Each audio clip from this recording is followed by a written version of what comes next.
Bonjour. Aujourd'hui, nous allons nous intéresser donc à la clé d'acquisition vidéo USB Silvercrest et à son logiciel. Donc la clé vidéo est raccordée à des cordons RCA femelles, donc que l'on va raccorder à une prise Péritel pour aller sur le magnétoscope à l'aide d'un cordon RCA mâle. Donc vous voyez, il y a le RCA blanc et rouge pour l'audio et jaune pour le vidéo. Donc tout ceci relie la clé d'acquisition USB au magnétoscope. Donc on place la prise Péritel sur la sortie AV1 du magnétoscope, hein, la même que celle où l'on met le cordon Péritel pour relier au téléviseur. Voilà, donc comme ceci. Et la clé est mise grâce à une rallonge USB et reliée à un port USB de l'ordinateur. Donc on a ici des cassettes, hein, et si notre magnétoscope fait aussi DVD, on peut faire des DVD. Donc on va prendre ici la cassette bleue pour des raisons évidentes. On clique sur le logiciel Power Director, on tourne sur la page IT, on va sur l'onglet Capture, on ouvre.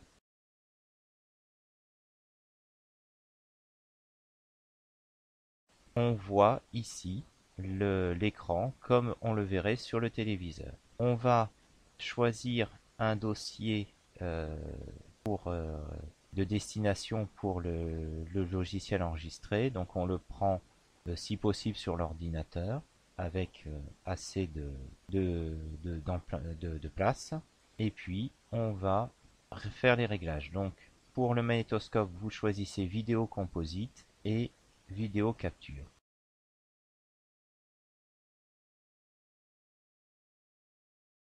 Les réglages, laissez les réglages par défaut, ils sont bons pour des cassettes. Et alors ici, vous avez tout un choix dans la configuration TV. Donc pour mon magnétoscope, c'est PAL 60, mais vous avez tout un choix entre PAL, SECAM et autres. Ça dépend du magnétoscope, il faut faire les essais. Et donc ici, on voit qu'avec PAL 60, j'ai la bonne image comme sur mon téléviseur.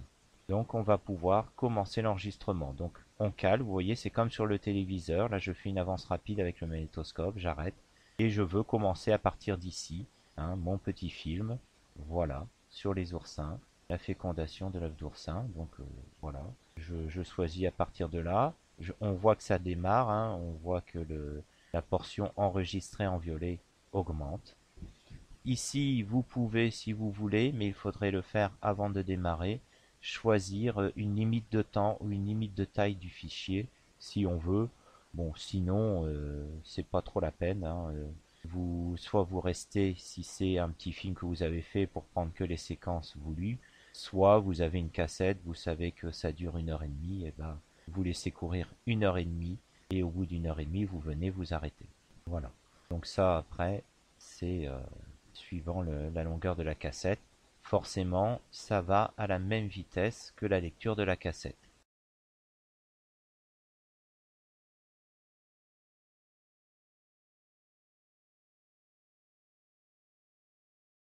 Après, on peut arrêter quand on décide que c'est terminé.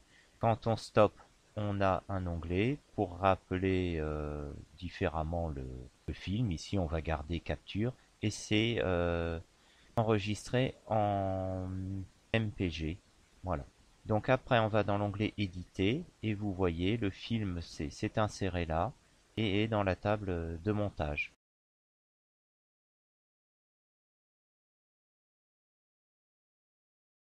On sélectionne le film et ça nous permet, hein, de pouvoir faire des découpages, hein. Par exemple, si vous aviez enregistré une cassette sur la télé, il y avait une page de pub, ou comme ici, il y a des longueurs un peu sur le microscope quand on avait filmé en analogique, hein. Donc on peut fractionner. Donc on fractionne ici et après on recherche un autre endroit pour fractionner. Donc ça peut être soit une page de publicité, soit un morceau dont on souhaite se séparer, on fractionne, voilà.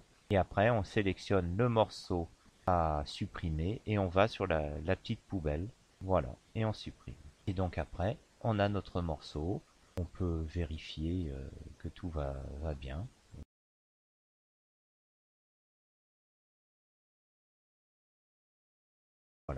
on va sur l'onglet produire et là on peut faire le choix, par exemple, le sortir en MPEG 4, hein, ce qui permet d'être lu notamment directement sur les téléviseurs. Donc choisissez MPEG 4 de qualité standard, ça suffit pour une cassette et le logiciel qui est donné avec la clé ne vous permet pas de faire d'autres qualités, mais c'est largement suffisant. Après, vous choisissez votre dossier de destination, hein, donc là encore, prévoyez assez de place pour le mettre. Donc,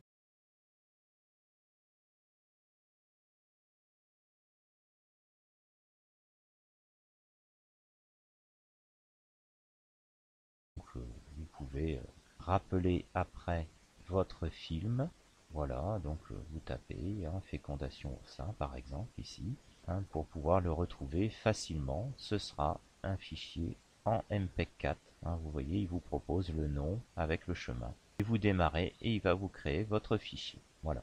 Donc là forcément, comme on n'a vraiment que 1 ou 2 minutes d'enregistrement, euh, la conversion du fichier enregistré en MP4 va se faire très vite. Hein, donc c'est quand même assez rapide. Forcément pour un film d'1 heure et demie ça va durer un peu plus longtemps mais ça reste tout à fait raisonnable.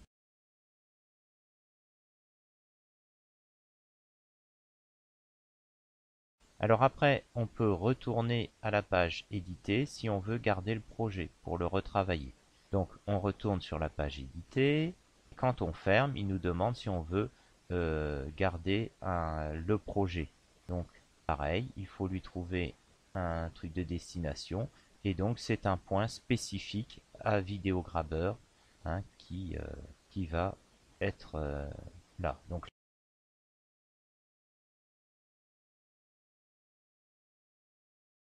vous avez le point spécifique à Videograbber avec votre projet qui ne peut être ouvert que dans Videograbber.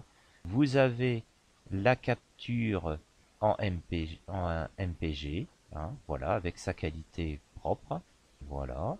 Donc là, c'est toute la capture qui a été faite sans le découpage. Et là, vous avez le fichier final en MPEG 4, donc également avec une qualité tout à fait honorable.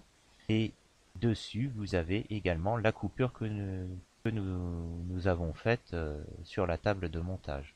Ce qui ne serait pas le cas du fichier MP4 qui est lui toute la capture qui a été faite au début. Là, on voit la coupure qui vient de passer. Voilà. Donc c'est une qualité tout à fait honorable, euh, aucun problème. Voilà. Alors,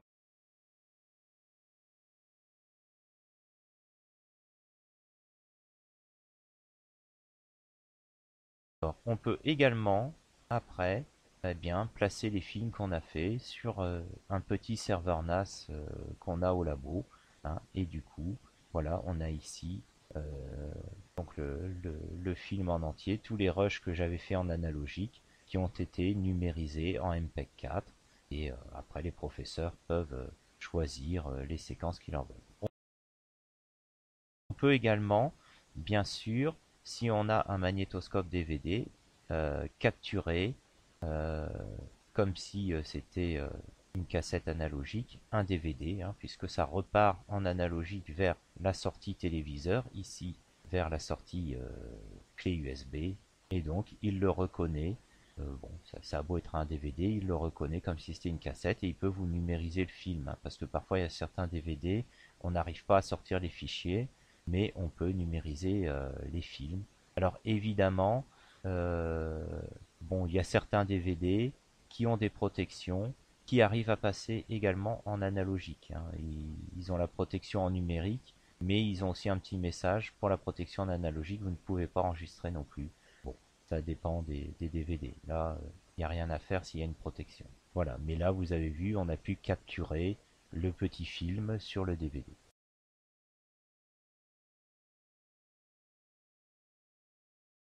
On peut aussi enregistrer des fichiers audio. Hein, pour ça, il suffit de vous munir donc d'un appareil à cassette audio avec un adaptateur s'il faut, une fiche de sortie audio. Donc moi je n'avais qu'un cordon audio-vidéo, mais c'est pas grave. Donc j'ai mon adaptateur audio puisque bon c'était une grosse fiche. Et puis il suffit de ne pas brancher comme on le voit ici, de ne pas brancher le cordon jaune, hein, pour éviter les bruits qui pourraient, les bruits qui pourraient persister. Et après, on fait capture, comme pour les fichiers vidéo. Alors forcément, l'écran est bleu puisqu'il n'y a pas de signal vidéo, mais c'est pas grave. Vous enregistrez comme si vous aviez un film sur cassette vidéo.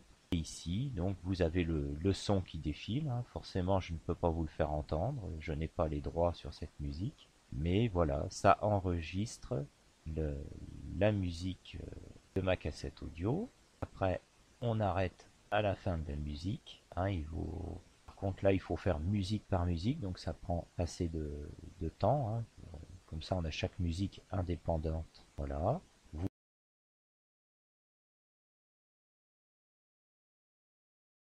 Vous pouvez forcément renommer votre fichier pour être sûr de ne pas vous tromper. Donc là, c'était la 10e musique sur la cassette. Voilà. Après, on l'a là avec son fichier audio et son fichier vidéo qui est tout bleu. Voilà. Mais bon, ici, je suis pas satisfait de l'enregistrement, donc je peux le supprimer comme vous voyez là.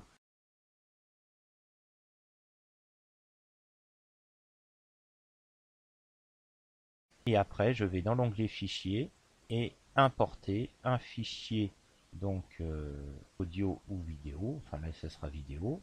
Voilà. Et là, j'importe un enregistrement que j'avais fait auparavant, que je trouve meilleur parce que mieux calé.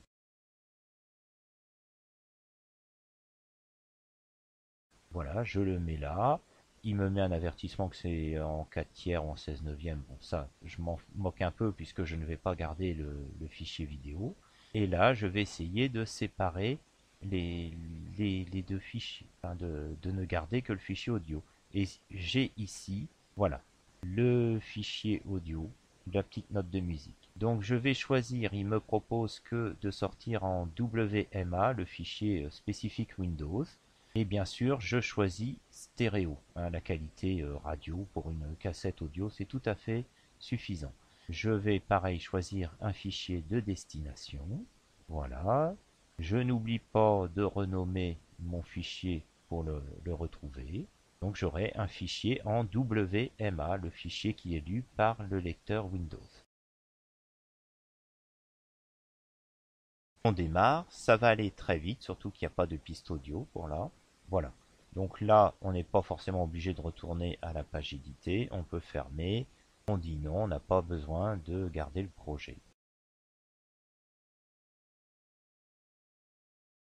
Voilà. Après, on va retrouver notre fichier. Mais si on veut l'avoir en MP3, on peut avoir des petits logiciels de conversion qui sont libres de droit pour convertir les .wma en .mp3. Voilà, il suffit de faire add file comme c'est indiqué. Vous choisissez votre fichier.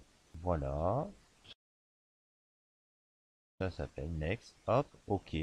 On démarre et ça va vraiment très vite. On pourrait faire ça avec plusieurs fichiers en même temps ou on peut continuer. Bon, ici c'est bon. Donc j'ai mon fichier WMA qui a été converti en MP3. Vous voyez, hein, ça prend pas plus de temps que ça. Et maintenant, j'ai ma chanson qui était sur une cassette audio que je retrouve en qualité tout à fait honorable. Bon, même si je peux pas vous le faire écouter puisque je n'ai pas les droits sur cette chanson, mais croyez-moi, la qualité reste bonne.